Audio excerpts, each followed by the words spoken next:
Afternoon. Welcome to today's Wisconsin Health News virtual panel on what's next for family care. My name is Tim Stum. I'm the editor of Wisconsin Health News. Thanks to all of you for tuning in today. We have a really great panel with us to talk about this important topic. I am thrilled to introduce Rick Abrams, CEO of the Wisconsin Healthcare Association and Wisconsin Centers for Assisted Living. Patti Becker, co-chair of the Survival Coalition of Wisconsin Disability Organizations. Kiva Giddings-Graves, regional president and CEO of iCare. Ken Munson, president of Community Care. Julie Stren, long-term care director for Anthem Blue Cross Blue Shield of Wisconsin. And Sean Kirkby, senior editor of Wisconsin Health News, who is moderating today's event. Before we get started, I want to make sure we thank our generous sponsors of the Wisconsin Health News virtual series. Healthcare leaders from across the state sign up to watch these virtual events. They would not be possible without the generous support of our sponsors. So a huge thank you to Aurora Healthcare, AARP Wisconsin, Anthem Blue Cross and Blue Shield of Wisconsin, Delta Dental of Wisconsin, Amplify Health, Marshfield Clinic, Gainwell, and RSM. Wisconsin Health News is an online, nonpartisan news service. In addition to hosting events like these, we also publish a daily email newsletter. If you're not yet a subscriber, I encourage you to sign up for a free trial, which you can do on our website at wisconsinhealthnews.com. And I want to give an extra thanks today to Amplify, today's featured sponsor. We are really grateful for all of their generous and continued support. Here to say some words is Greg LaPointe, Director of Edge Innovation for Amplify Health. Thank you, Tim, and welcome everyone. Like Tim mentioned, my name is Greg LaPointe, and I'm proud to serve as the Director of Edge Innovation for Amplify Health. It's great to be with everybody today. Amplify Health believes transforming healthcare needs more than exceptional clinical care. It requires the courage to imagine something better, and then the commitment to build it. That is exactly what Edge is here to do. Edge is the innovation arm of Amplify Health, and our mission is bold and it's straightforward: to radically transform the future of healthcare through innovation. We are fueled by ideas from Amplify Health employees, our communities, energized by outside disruptors, and driven by a deep, enduring commitment to the patients and communities we serve. We operate through three distinct pillars that together form a powerful engine of change. Our Edge Engage is our platform to surface and vet transformative ideas from every corner and every level of Amplify Health. Launch is our incubation studio, where the most promising ideas are nurtured, validated, and built into real impactful ventures. And Edge Ventures is our dedicated investment fund, putting strategic capital behind game-changing startups and emerging technologies that align with mission to lower the cost of care and improve the health of our communities. Together, these three pillars allow us to do something rare in healthcare. We don't just consume innovation, we create it. And this also means we are actively changing how care is delivered, how it's experienced, and how it's paid for. A great example of how our three Edge pillars work together is our Transitional Placement Services, our TPS initiative. It began when our Edge team partnered with leaders across our post-acute care services to better understand the barriers preventing some patients that really had complex needs from being discharged safely from the hospital. Then our Edge launch team worked with that same group of leaders in our post-acute care team to incubate a potential solution. That became the TPS model. And then through Edge Ventures, we partnered with a company called Home Care Hub. That company we invested in to help bring that model to life and scale its impact. Today, Amplify Health is actively piloting TPS, and we have already helped transition patients into supportive, personalized home care, improving patient outcomes while creating additional capacity for patients who need acute hospital services. Environmental sustainability is also a cornerstone of who we are. Amplify Health's roots in Gunderson Health System, recognized by U.S. Department of Energy as a pioneer in green healthcare, have shaped a culture where we deliver care just as much as the care itself. Edge has carried the legacy forward, building sustainability into the innovation models we develop and the ventures we invest in. And perhaps closest to our heart is lifestyle medicine. We know the greatest gains in health come not just from treating the disease, but from preventing it. Edge is actively investing in solutions that empower patients to live healthier lives. Tools and programs that put behavior change, nutrition, physical activity, and chronic disease prevention at the leading edge of care delivery. Because when we get this right, we don't just treat patients, we transform our communities. On behalf of everyone at Amplify Health, I want to welcome each of you to today's session. These conversations are important to our patients, healthcare professionals, to our communities, and to the healthy future for everyone. Thank you for being there, and thank you to Wisconsin Health News for this opportunity. Tim, I'll turn it back to you. Well, thank you, Greg. And thanks again to Amplify Health for all of the generous and continued support. And with that, I'm going to hand it over to Sean to lead today's discussion. Thanks, Tim, and thanks to our panelists for participating today. Family care provides a range of long-term care services to help more than 50,000 low-income Wisconsinites with disabilities or with chronic illnesses or who are seniors complete daily tasks. It's a program in transition. Health insurers are taking on a greater role in coordinating services with national carriers entering the market. Some are acquiring local nonprofit managed care organizations. Meanwhile, state officials are working to change the program to boost competition, expand access to care, and allow more use of technology. As this is happening, the state's population is aging, signaling a greater need for more long-term care services. And a series of federal changes, including Medicaid cuts, is raising questions about the safety net's future. Our panel is going to take a deep dive into these issues, and I wanted to start with Patti. State health officials renewed the family care program in 2025 for 5 additional years with an eye towards boosting inclusion, expanding services, and allowing for more use of technology. What's your assessment of the program right now? What's working well and what's not? Well, thanks. I guess I also wanted to say thanks for inviting me, and I'm happy to be here to talk about kind of how providers and members and are accessing managed care and what they're experiencing for sure. I think what's happening, we've seen some continuation in the new years of what is working well. And I want to just say this panel is a great representation of that. I think as we look at it, it's a group of folks who have a lot of historic knowledge and understanding of the base and reasons and the mission of family care and what that was intended to do. So we certainly are seeing that vision continue with the new measures from the department. And I'll also just want to really underscore that one of the things that's really appreciated is we've seen an expansion of provider and member advisory groups coming with these changes, which has been really helpful for folks to feel like they have a seat at the table. And that's always important when we're doing community-based care, to make sure we're hearing from the kitchen tables and the boardroom tables all at the same time. And when it comes to the program, I mean, what are some changes that you like to see for it? Where is it not living up to its promise? I think we are experiencing a larger change of Wisconsin not being able to live up to the promise based on the ecosystem of the healthcare system as a whole. So I want to be really clear what we're here to talk about, what people are experiencing in managed care. And even today's sponsor talks about that community health. So I think what we are seeing for providers and for members is not just exclusive to what they're getting in that managed care cycle, right? As we expand to a health plan, everything is on a continuum. So when I think about what would help us moving forward and what members would want to see is continuing to focus on the workforce crisis. Frankly, I think one of the biggest changes and improvements we can make as a state is to find a way to end the reliance on the unpaid family caregiver. They are currently holding up our long-term care system, and if they are not available to do so, you're talking about more expensive congregate settings, longer stays in hospitals, and obviously people not being able to return to their own communities, which is where they want to live. Wisconsin's done a lot to invest in the workforce, but there's a lot that needs to happen and continue to happen.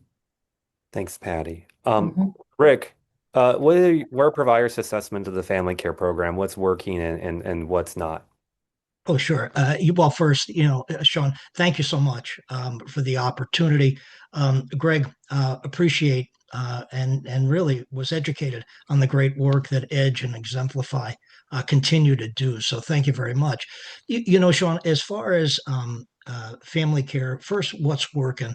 I mean, the vision of family care continues to evolve.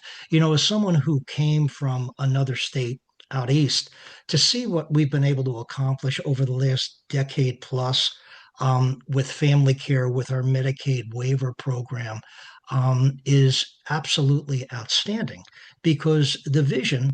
Okay, and look, at WHCA YCal, we represent nursing homes too, but the vision was to provide those in need of long-term care assistance with something with choice, with something more than your traditional nursing home if you're a Medicaid recipient.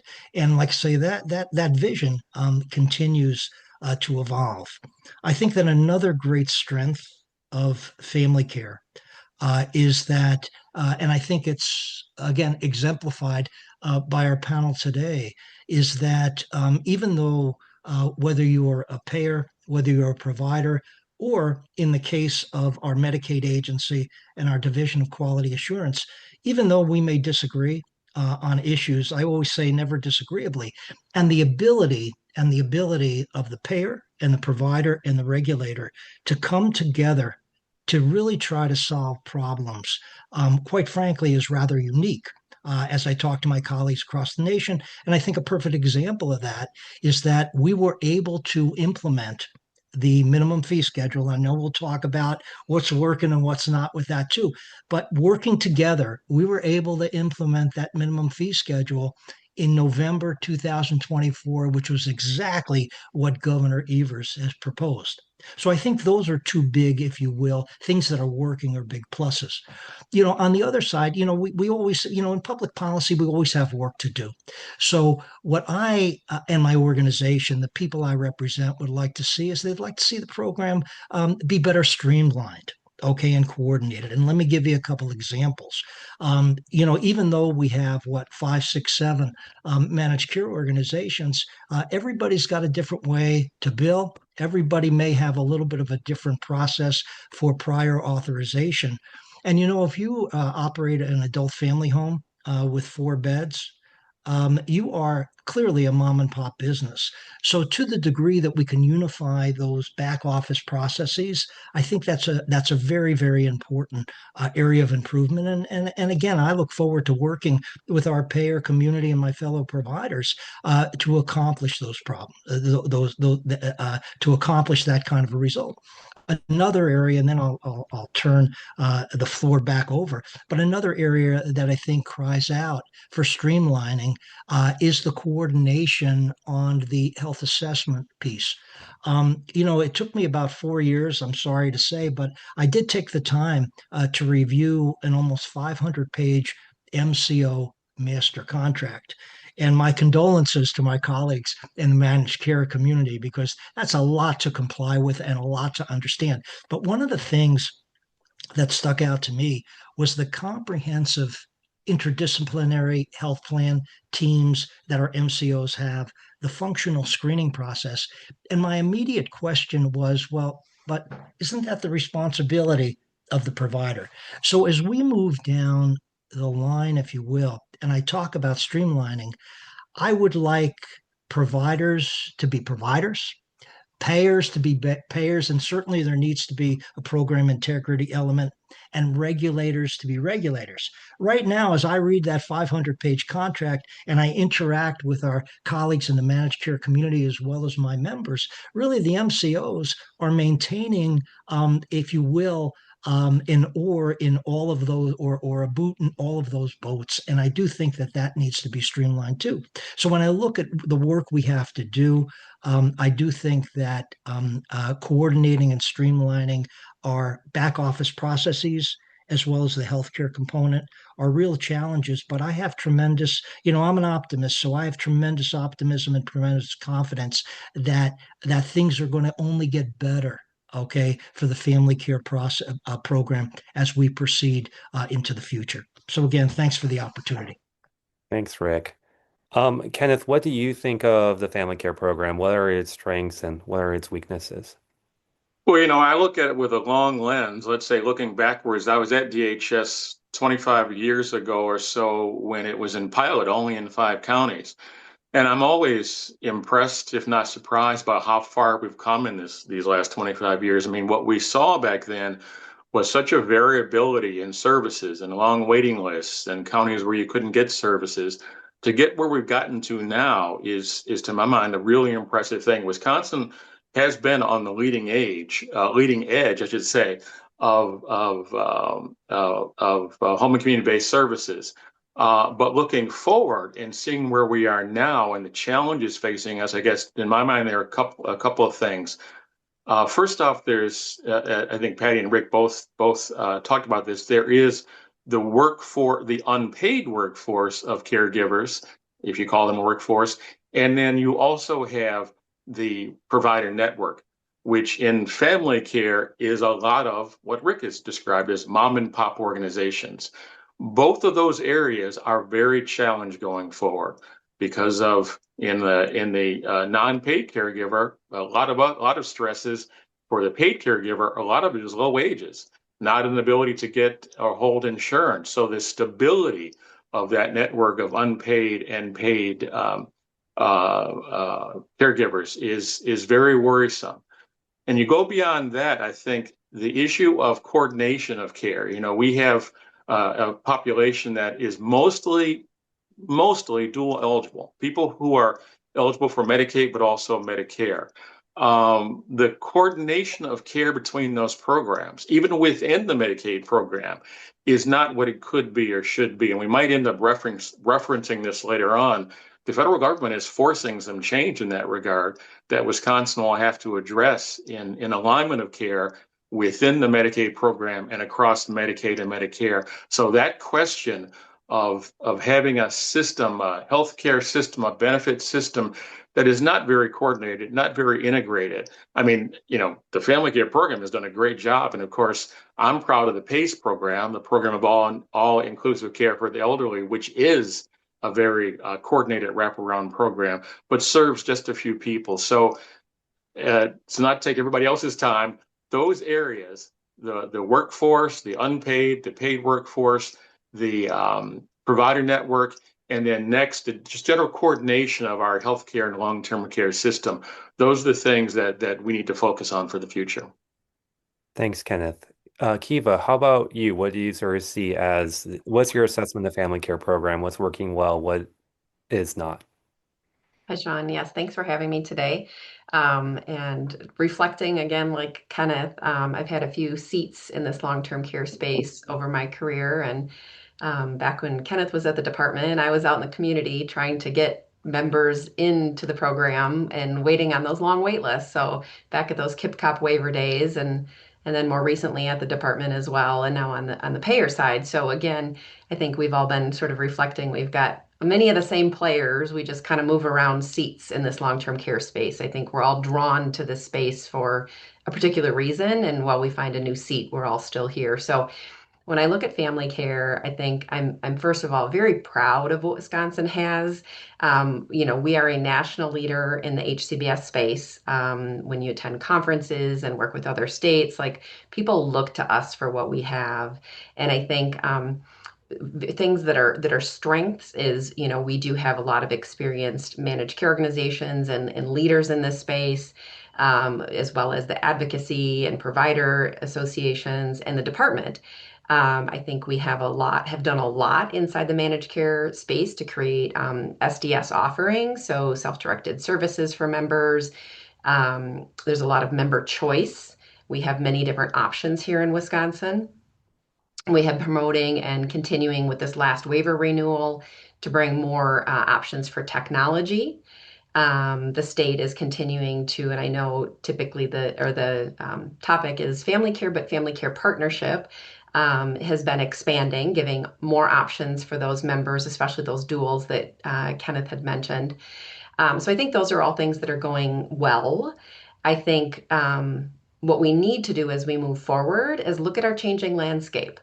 Look at the workforce crisis. How are both the members in our programs as well as the providers the changing regulations that are happening, and how do we evolve the program based on what we've already built. We don't need to start over, but we need to continue to innovate, and we can need to continue to come together and be strategic about the changes going forward. Like Kenneth said, back 25 years ago, the things that were before us in the community were what were taken in for data points and used to create the program. We have new data points and new information and new external landscape, and it's all one ecosystem. The long-term care program doesn't operate in a vacuum. So if you think back to what Patti was saying, it's a holistic ecosystem, and we have to continue to take in all that information and transform it as we continue to go forward. So I think that's sort of like the next steps of what we need to do. So Thanks, thank Kiva. you. Julie, Anthem is a relative newcomer to this program, but can you talk a little bit about what you're noticing as strengths and weaknesses of this program? Yeah, thanks so much, Sean.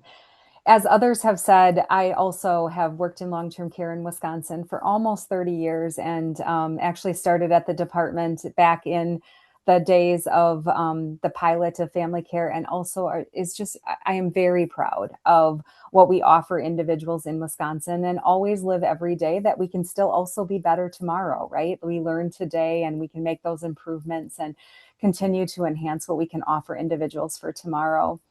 I also agree. I think family care continues to evolve. Wisconsin is extremely fortunate to still have the opportunity of having a program that can meet immediate needs of all Wisconsinites that qualify, that have functional and financial eligibility. And again, when I started my long-term care career, there were huge wait lists, and families were putting their children on wait lists when they were born, knowing that they might get services by the time they became adults. So there's just a huge benefit in Wisconsin in regards to that. The program offers immediate support, so individuals can stay at home, kind of what Rick talked about. Not that nursing homes aren't part of the continuum, but we don't want individuals to feel like it's their only choice, right? And we want individuals to be able to stay home and be a part of their community and connected to their family and friends for as long as they're able to, and they feel safe doing that. And family care offers that opportunity and was truly designed to create that resource for individuals. It continues to support inclusion and expansion, especially of technology, to support members to live safe, independent lives. And I just want to say kudos to the department in the recent waiver renewal that happened for the last 5 years. They were very strategic and listened to many key stakeholders across the state on key services to add to the waiver, not to have a more comprehensive plan that we believe we can buy everything for people and to support people in their lives, but actually to create more creative solutions and innovative solutions that individuals can tap into, that family care can pay for. So whether that's increasing competitive integrated employment, remote monitoring and technology, health and wellness opportunities, like really intentional in regards to ensuring that the program continues to evolve to really offer those services for individuals. I think some of the strengths are, as I shared before, there is no wait list. Individuals can get those needed supports immediately and be able to continue to live their most independent lives versus a system that if individuals are waiting, services are put more in place from a crisis-driven point of view. And I think really the global approach to expand technology, the data shows us that our workforce, we have over 100% increase in need and more than a 20% decrease in people joining the field, right? So we know that the solution cannot be that people providing all support someone needs cannot be the solution. We have to think creatively about what that solution can be. And really, I have seen what's working well is a lot of collaboration around technology, community connections, how we can offer those to really enhance individuals to have safe living opportunities in their own homes and in the community with their highest level of independence. And a lot of collaborative work that I've seen already since I've been at Anthem, both from the work the Long-Term Care Council is looking at in regards to technology, the technology work group and summit that is looking to happen later this fall. That is a collaboration between providers, provider associations, a number of my colleagues on this call. We're all coming together because truthfully, that's how we will solve the issues that still are presented in front of us in Wisconsin. It will be the continued partnership between DHS, all of us managed care organizations, associations, and providers, community stakeholders, and most importantly, the individuals that we're all here to support, coming together to create those solutions long term. Thanks, Sean. Thanks, Julie. And just sticking with you for a few questions. Anthem recently joined the program, began providing services just a few months ago, I believe, through it. Can you talk a little bit about why did Anthem join the program? Like, what was the decision making behind that process? Absolutely. Yeah, absolutely. So thanks. Yes, we just joined on 5/1. We started supporting individuals for family care in 2 of the different GSR regions across Wisconsin. And what I would first say is that globally, so big picture, just about options in Wisconsin, kind of the redesign that's happened, I hold very firm to the statement that choice is always the right option for the members that we support. So that is critical, important for individuals. And every time we can increase the choice of what individuals can choose, we strengthen our system. Specifically from Anthem, Blue Cross Blue Shield. I mean, Blue Cross Blue Shield in Wisconsin has been here for over 85 years. We've been in Medicaid in Wisconsin, Anthem for 20 years. And we really wanted the opportunity and are so blessed and privileged to have that opportunity to really support members with their long-term care needs. Our umbrella company, Elevance Health, is the largest long-term care supporter in the nation, supporting 14 different states. And we are privileged to be able to be a leader in other states in the long-term care space and thrilled to have that opportunity here in Wisconsin. Also, our commitment to invest. Last year, we invested over $1 million in providers, local communities, and really that opportunity to be at the table to really help co-create solutions and to be able to invest so that areas that need improvement in Wisconsin, we can be part of that solution. Thanks. So Anthem is it's a for-profit health insurer, and a program that until recently was mostly small local nonprofit organizations that were focused on long-term care. How do you deal with concerns from program members who might be worried about this change of having larger health insurers come in and take on the role that were previously local organizations?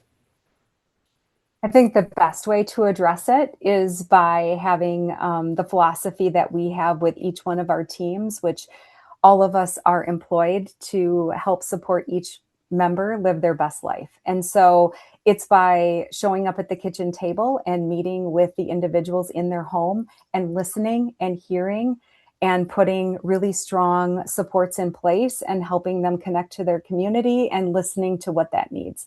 So I believe that that is the way to dispel the myth that a large insurer would have a different approach at their life. And so I think that's what we've seen in our first couple months that we've been working with individuals. You show up, you return their phone calls, you listen, you help them problem solve, and on top of that, you also get the benefit of a large organization that can also invest in our communities to make them stronger. So I think it's a great mix that will help strengthen Wisconsin and certainly provides a great resource to each individual member that we support. Thanks, Julie. Rick, would you like to weigh in a little bit?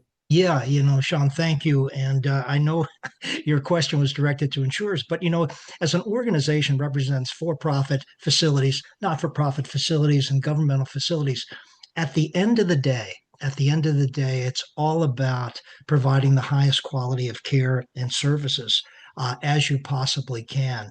And a couple of years ago, with the mergers that involved two other national companies, okay, Humana and Molina.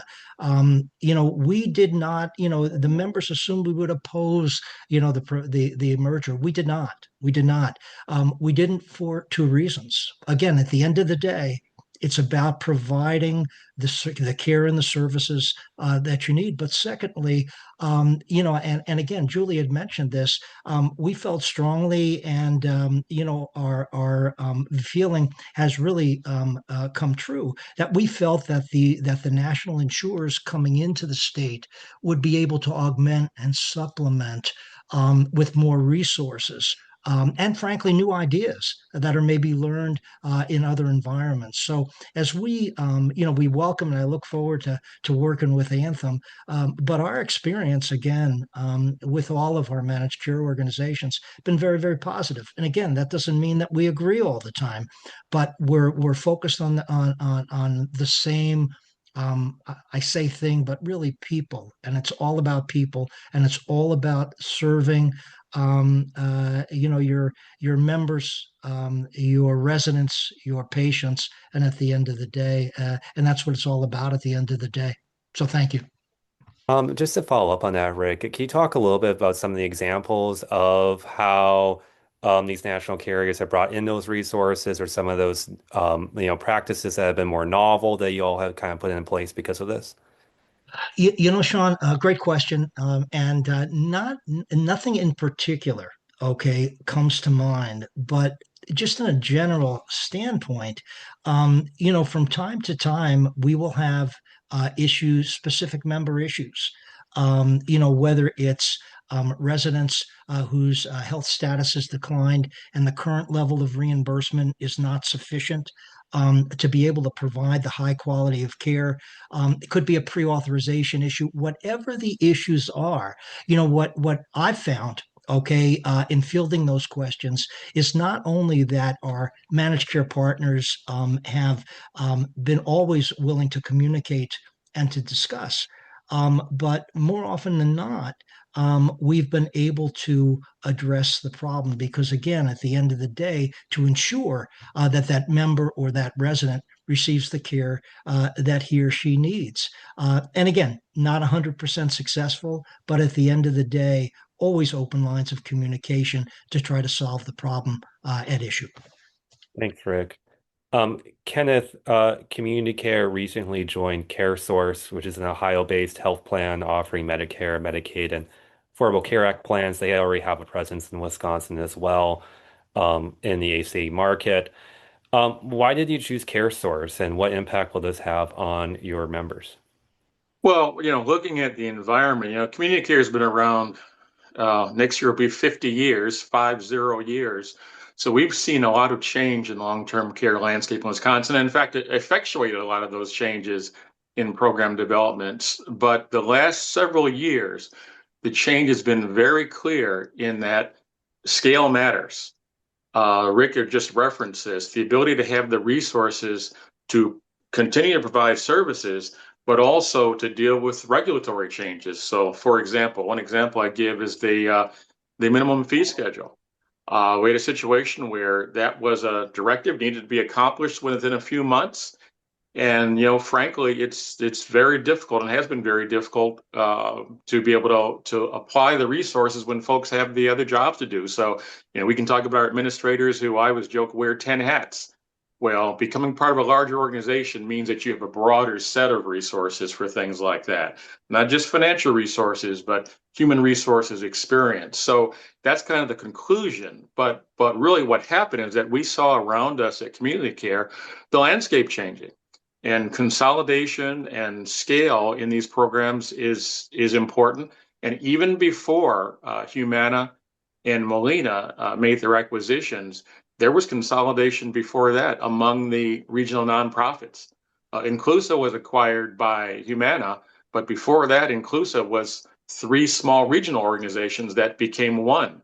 My Choice was acquired by Molina, but before that, My Choice acquired the former Care Wisconsin, their health plan. So in these kinds of, whether it's healthcare or long-term care, and whether we like it or not, scale does matter. But what also matters is keeping the core, keeping the mission. And for us, we took a year and a half in talking to possible partners and thinking, do we want to stay independent? Do we want to be acquired? Do we want to affiliate? And out of, I think there were 9 or 10 organizations we talked with. We ended up choosing CareSource, and they chose us because we felt a complementary mission. CareSource is a nonprofit that was also complementary and important to us and our board to continue that history. And also, we were impressed with CareSource's leadership, their strategy, their view of the future. So it was a way for us to make sure our mission endured, expand our mission, and continue our history. And we felt at the end of that process, that year and a half process, that it was the right choice for those things to continue. So we're at the beginnings of that integration process, but very excited about it. Excited that we're with another nonprofit, but also with an additional set of resources that should really help us continue our mission of, at core, serving some of the most vulnerable people in this state. To follow up with that, kind of, you've talked a little bit about like the need for scale in this program, as other folks are kind of joining together. Um, what's your assessment? Is that like a good thing for members or a bad thing? I mean, are things um, going to become more difficult for the organization or for the program as you transition from these kind of locally based managed care organizations to, national insurers who have, headquarters elsewhere? You certainly can argue both sides of the coin, I guess, people can take their own perspective and argue, but bottom line is the facts. For our members and for our employees, we are not expecting or planning. I mean, there is going to be change. Let's be clear about it. But from my perspective, a member should not see or care or hear about the fact that the parent company is now CareSource and not Community Care. That shouldn't have an impact on their lives and the services they receive. That's the goal for us. And and so if that occurs, then it's all to the benefit. And critically, you can't see and you can't have a change in how you treat a member, how you provide services, how you do your care planning, how you contract. Those are the things that really can't change radically. But having said that, those members should also benefit from those greater or broader resources. So if we have the ability to bring in more technology more quickly than we'd be able to be more efficient than we would otherwise, the members should benefit from that as well. So, I think there are those who can argue either side or both sides of the issue, but the core mission stays the same and the core functions stay the same, and the member should have the same or better experience. One thing that also was this transaction, I believe, is that there's an establishment of a new foundation, which was similar to what happened with Humana and Molina's acquisitions in the last few years. Can you talk a little bit about that foundation? What impact do you expect it to have? Yeah, the affiliation with CareSource means that Community Care has a new parent company. Well, we did have a parent company before, and now we have a parent company, which is CareSource. As part of that transaction, CareSource funded the creation of a new nonprofit, which has been organized and called Community Care Initiatives. The board's been seated, and the intention is to serve really some of the same populations that Community Care served these past 50 years. Having said all that, it's brand new. The affiliation was signed at the end of March, beginning of April. So the work that Community Care Initiatives is going to pursue is going to take quite some time to launch. And I wouldn't expect until next year sometime to see any sort of public activities. But to be clear, in that transaction, these are separate organizations. Neither Community Care or CareSource can control or direct the operations of this new organization. So people hearing much more about community care initiatives as it gets launched and will get going likely into next year. Thanks, Kenneth. Kiva, Humana completed its acquisition of Inclusa about 3 years ago now. Can you talk a little bit about how that's worked out? What resources has Humana brought to this program? Thanks, Sean.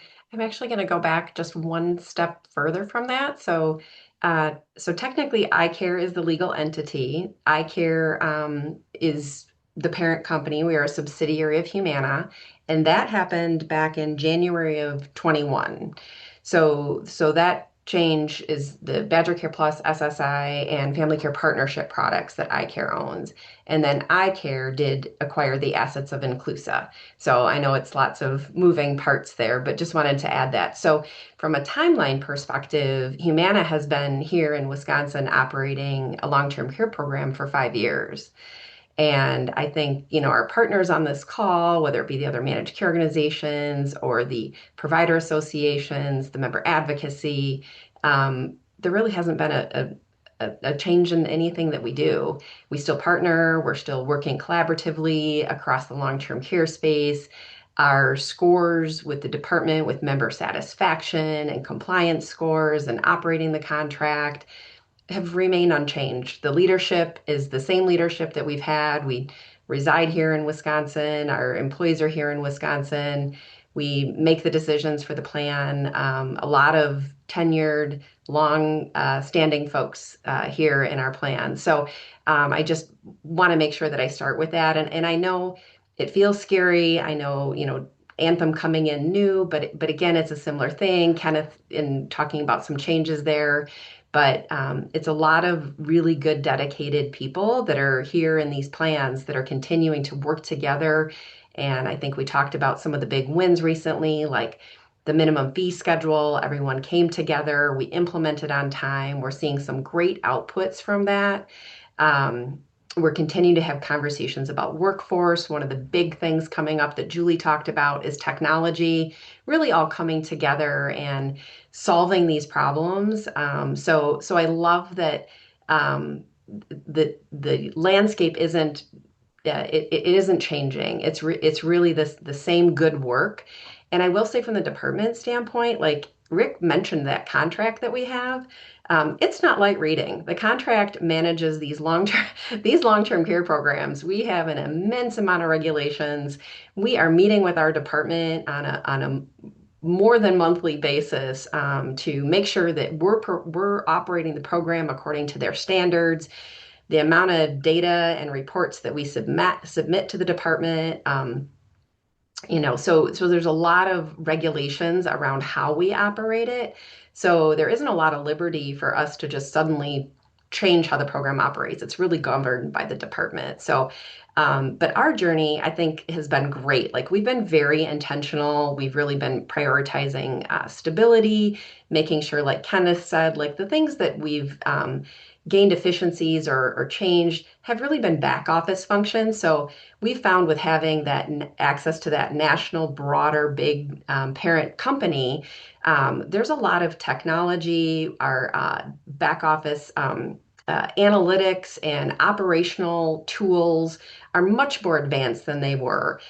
So administratively, we've been able to gain a lot of efficiency by having access to that. The other thing that we do is we have, for example, we have a long-term care center of excellence. So our plans across our other programs are meeting regularly to learn from each other and what's going really well in another state, what has another state brought forward, and is that something we can bring forward to either our state partner to consider in the program. So a lot of quick networking across is another wonderful advantage that we've had. And I'm proud to say, again, we've been able to bring some of the Wisconsin model to and share out to our other states. So I had a wonderful conversation yesterday with one of our partners working with another state, going, boy, Wisconsin has this great thing. How has Wisconsin done that? And so I was able to go back and, pull from, as Kenneth mentioned, 25, years ago, developing the family care program. I was able to say, hey, here's some things that we did in Wisconsin, and you could consider taking forward to this state partner. So I find often that we're sharing with our others, which again will help nationally bring long-term care into a better space and share some of the things that Wisconsin has. And again, it's a continued journey. So, the program will continue to change as new federal rules come out. We have the access rule coming that we're going to have to implement. So the state has to take a look at that. We all just have to keep working together as new rules come. And again, back to a really key point is this workforce. We really need to be focusing on our aging population here in Wisconsin and how we support that workforce.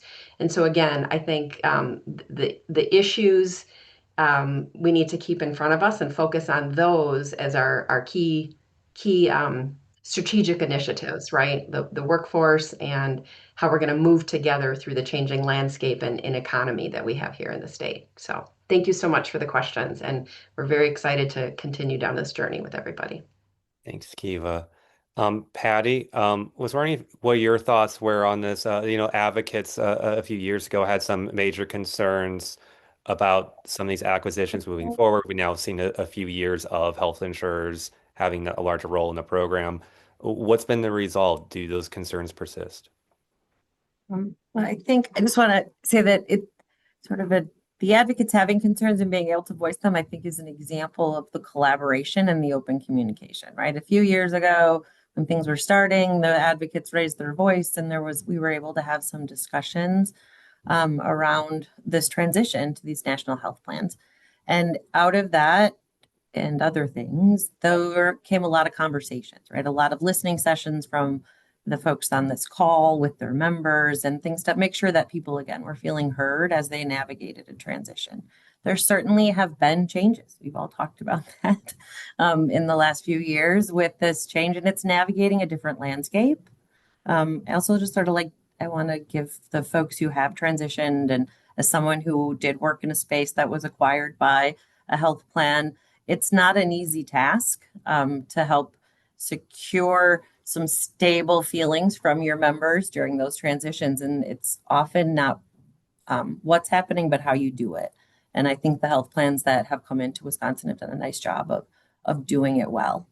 And again, that idea of being able to lean into those larger national ideas to be able to find those resources and learn from each other, I think it in some ways brings more training and more opportunities for those people who are working in those managed care organizations than they might have had in a local nonprofit model, right? Access to more information usually leads to delivery of better services. And I'm really happy to say that we've kept conversations close to people, right? We've all said that today. The long-term care services industry is that of service, right? So everything we're doing every day isn't about making a widget. It's about helping people and our community be healthy and strong for as long as possible in the right place at the right time with the right care, right? So advocates are going to always have one eye up because that's our role in this ecosystem, and to really be able to see what's happening at the kitchen table. Where are the gaps, and bring some light to that. We've talked a lot today about the magic of family care ending waiting lists. That is true in Wisconsin, that we have an entitlement program for long-term care. But as we talk and continue to bring highlight to the workforce shortage and the ongoing crisis, that's a hidden waiting list that sits beyond, right? We do know there are people who are waiting for care. I do know that there are folks who have slept in their wheelchairs this week, right, throughout Wisconsin, and have shared that experience because of the shortage. So I look forward to us all being able to work together on a Wisconsin-focused solution to continue to collaborate. So Patti, sticking with you for the next question, at the federal level, there are Medicaid cuts that are pending. Home and community-based services are an optional service that the state chooses to provide. What are your kind of concerns going forward? Do you expect to see cuts in this area? Do you think the state will be able to avoid cutting these services as these cuts come? I think the federal changes in are going to really test Wisconsin's local investment in home and community-based services.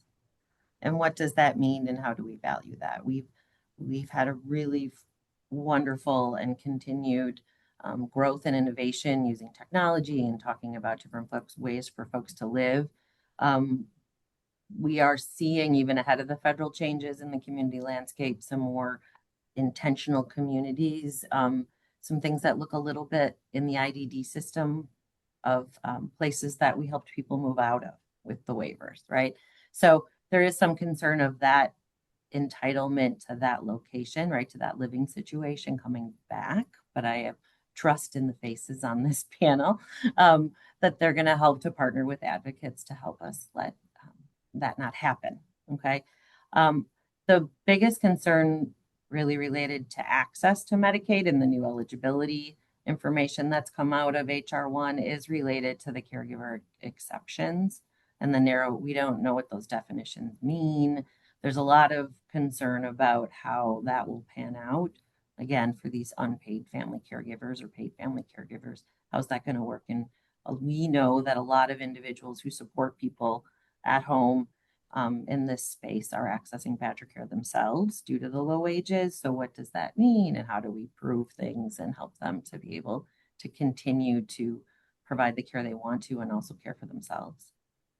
And just to clarify, Patty, the caregiver exemption you're talking about is to the Medicaid work requirements. Is that right? Or are there different things? Okay. Gotcha. Yes. So Thank in you. order, yeah, exactly. Thank you, Patty. Rick, you've talked before about the Medicaid fee schedule for home and community-based services that you all fought pretty hard to implement. Do you see that as being at risk with these with these cuts coming towards the state? What kind of changes would you like to see to the fee schedule? I do not. Okay. And you know, I premise that. I mean, there's a lot of uncertainty when you look at the implementation or prospective implementation of OB3, okay, the One Big Beautiful Bill Act. You know, primarily from the standpoint of the work requirements, which you and Patty just discussed, but also eligibility determinations and redeterminations. It remains to be seen what the fiscal impact of OB3 is going to be on Wisconsin. I would submit to you that it's going to be less substantial, even in the home and community-based waiver area, than in many other states. But probably the most important thing, and I think that everybody on this panel, as well as so many of our other colleagues, have really done an outstanding job of educating our policymakers, both houses of our state legislature, both sides of the aisle, on the importance of not only home and community-based services, nursing home services, and really the alignment of the entire healthcare continuum, including our acute care hospital. And and the investment that I've seen in the 5.5 years that I've had the privilege of being the CEO of the Wisconsin Healthcare Association and the Wisconsin Center for Assisted Living has been amazing. And I attribute it to not only the support of our policymakers, but the time that we've all taken as advocates, if you will, in educating our policymakers of the critical importance of this component of the healthcare continuum. And as you project forward and you see the aging demographic, those policymakers see that too. And so certainly we are going to advocate aggressively and as hard as we can. But I feel, again, very, very confident that even though each budget cycle gets a little more difficult, I have tremendous confidence and optimism that our policymakers, regardless of how the November election turns out, will continue to support the long-term care continuum in the state of Wisconsin and continue to make and keep Wisconsin as a leader across the nation. Thanks, Rick. So we're fast running out of time. And I kind of wanted to pursue one final question. I think everyone's kind of talked a little bit about, but there's these workforce shortages that a lot of folks are struggling with. Wondering if you all would like to suggest either like a solution or some policy that could be pursued to kind of help alleviate some of these shortages. Rick, would you like to start? Sure. It's a multifaceted question, but I would say in dealing with the here and now, okay, I think that two things are absolutely critical. Not only to growing the workforce, but more importantly, retaining the good people we have. I learned early in my career in various walks that the first step to growing anything is retaining what you've got. Okay. And to that end, I do believe that we need to continue, as I was just saying, to invest financially in family care.